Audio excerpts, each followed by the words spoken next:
What's up, guys? This week's training tip is all about how to progress to your first barbell deadlift. So I'm going to walk you through the step-by-step exercise progression I use with my clients, and this is someone that's just starting out and has never done a lot of barbell deadlifting before. Even if you are more familiar with the barbell deadlifts, you can benefit by working to improve the exercises in this progression, and you might find that you need to actually take a step backwards to improve your deadlift form to make sure that you're safe and you're in a position to lift as much weight as you can. So first things first, I'm actually not going to start at the very beginning. I'm going to assume that you already know how to hip hinge. A good hip hinge means that we can move through our hips, we can reach, and we can keep our back nice and straight. A not so good hip hinge means that either we can't get our hips back or we don't have good control of our spine, so we end up rounded like this. Or maybe we don't quite know the difference between a squat and a hinge, and we reach a little bit, but then we take a lot of motion from our knees. So I've actually done 2 earlier training tips on both of these issues, learning to hip hinge and differentiating the squat and the hinge. So if you struggle to move without any weight in a good hinge, I would definitely recommend you start there. All right, so let's assume that we have a good basic hip hinge in place. The very first exercise I like to do with new clients is a dumbbell Romanian deadlift. I like the dumbbell version rather than the barbell version because A, you can use less weight, and B, the dumbbells allow you to move your arms a little more freely around your legs, which helps you find the ideal position for you. I like Romanian deadlifts to start rather than deadlifts from the floor because we're better able to reach back into that true hinge rather than squatting because we're trying to get too low or taking range from our lower back. So start with dumbbell Romanian deadlifts.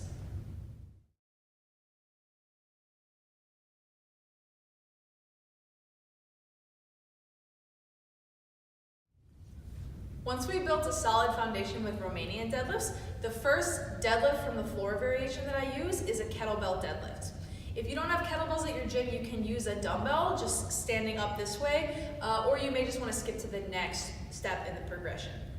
If you cannot get all the way to the floor with a flat back, I recommend elevating the kettlebell on a small box. You'll see that in my video. If your gym doesn't have a box, you could stack 10 or 25-pound plates.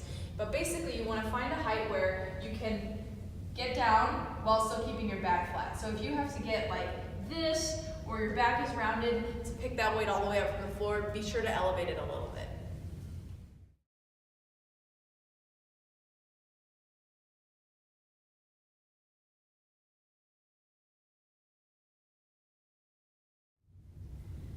The next step that I use with clients at my gym is going to the trap bar or the hex bar deadlift.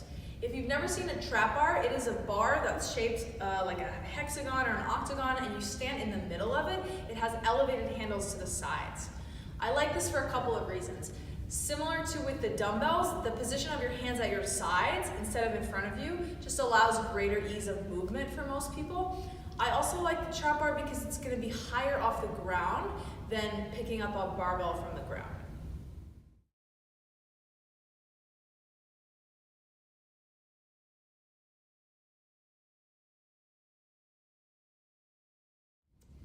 After the trap bar, or sometimes in place of the trap bar if I don't have one available, is going to be a rack pull or an elevated barbell deadlift.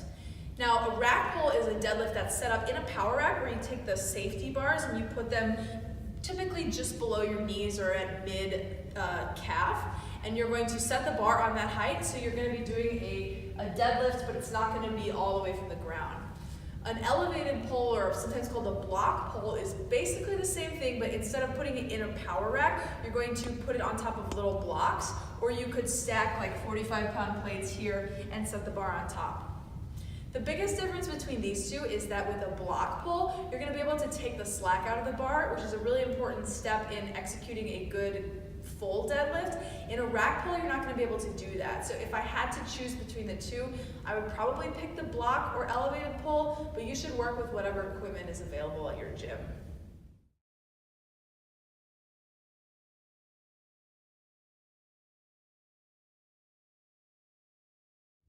The final step in this progression is to take the barbell to the ground. Now I want to say that for lots of people, it might be a better idea just to stay with the trap bar deadlift, the kettlebell deadlifts, and the block pulls. Unless you're a competitive powerlifter, you don't have to pull a bar all the way from the floor. A lot of us are just not built well for this. Either we're really tall or we don't have the mobility, and it's not necessary to force yourself into that position just so you can say you pulled from the floor. So just keep that in mind. I also recommend most people consider starting with a sumo pull. In my experience, a sumo pull is a little bit easier to get into position to than a conventional pull for the majority of people.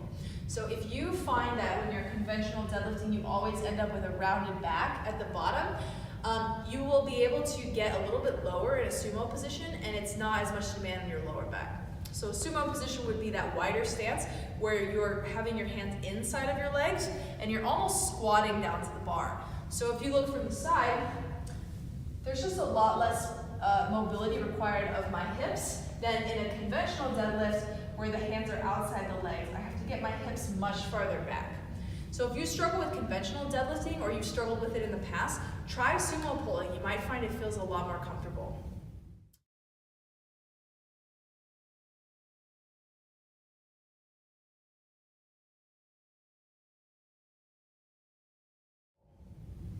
Finally, you can experiment with conventional deadlifting. Again, make sure you're able to keep a mostly flat back, especially your lower back as you go through the movement.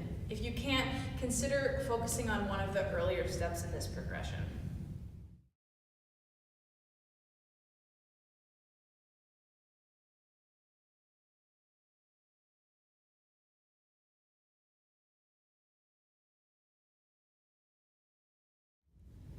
One final note about a mistake I see people making all the time.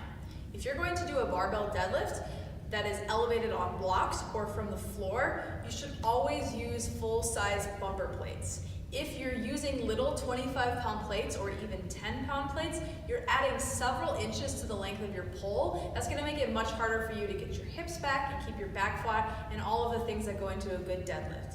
So if your gym doesn't have even lighter bumper plates, 10-pound bumpers, 25-pound bumpers, and you're trying to do some deadlifting, you might want to start with some rack pulls so you can use a power rack to help you get up to the right height, or you might want to stick with Romanian deadlifts, because if you're trying to pull all the way from the floor with those little tiny plates, you're going to have a really hard time. So to summarize, if you want a barbell deadlift, I recommend starting with some dumbbell Romanian deadlifts, followed by kettlebell deadlifts, followed by trap bar deadlifts if you have them, or elevated deadlifts or rack pulls, some sort of bar deadlift where you're not pulling all the way from the floor. And then finally, you can experiment with sumo deadlifts and conventional deadlifts. But if you're not able to get into position for these lifts safely, it's better to focus on an earlier step in the progression. Good luck, guys, and happy deadlifting.